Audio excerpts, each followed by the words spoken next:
महाराष्ट्र के धुलिया जिले में लगातार चोरी की घटनाएं सामने आ रही हैं, जहां पानी की मशीन को चोर चोरी कर रफू चक्कर हो जाते हैं। इसी सिलसिले में किसानों ने पुलिस में शिकायत दर्ज कराई थी, परंतु अभी तक चोरी करने वालों की कोई शिनाख्त नहीं मिल पाई है, जिसके बाद किसान काफी नाराज हैं। आपको बता दें कि इस संबंध में एक ही खेत से कई बार चोरी की घटना घटी।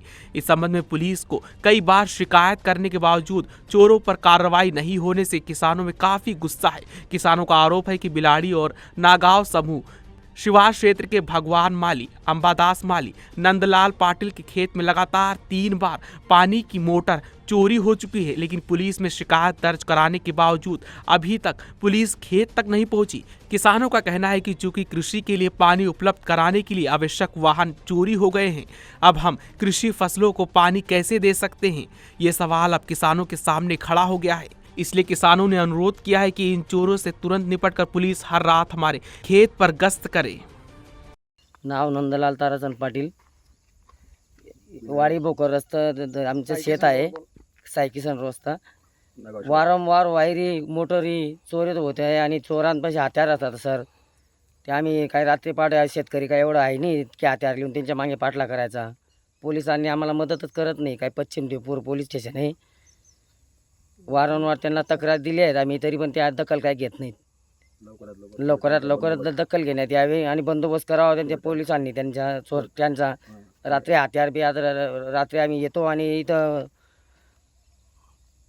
रात्री राऊंडची गाडी पाठवावी, त्यांनी थोडाफार शेतकरीला सहकार्य करावं ही विनंती आहे। माझं नाव भगवाननाथ तुमाडी, राहणारा बिलाडी। माझी शेतनगाव शिवारमध्ये आहे। माझ्या 3 वेळा मोटर चोरी झालेली आहे। पोलिसांना पण दखल दिलेली आहे, ते पण पंचनामाला येत नाही, काही नाही। आणि काय करायचं आम्ही? 3 वेळेस मोटर चोरून झाली। 8 दिवसापूर्वी केबल पण गायब करून टाकली। आता सगळं नवं वायरप 1500 रुपयाचं वायरप टाकलेलं होतं, ते वायरपसुद्धा ते तोडून घेऊन गेले।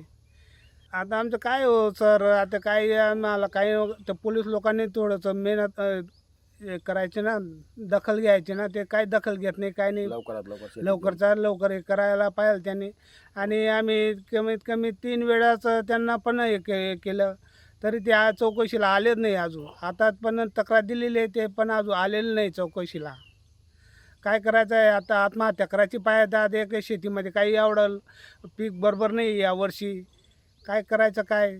किती कुठून पैसे आणायचे? आम्ही गरीब माणसं आहेत। मोटर लगेच चोरूनला जाते, वायर चोरून जाते, काय काय करायचं आहे? कुठं पैसा टाकायचे, काय टाकायचे सर? माझी विनंती आहे पोलिसांना केरान आमच्या शेताकडे लक्ष द्यायचं आणि या ना रात्री काही ना काही चक्कर मारायचं आहे। लवकरच्या लवकर चोरांचा बंदोबस्त करायची ही विनंती आहे पोलिसांना।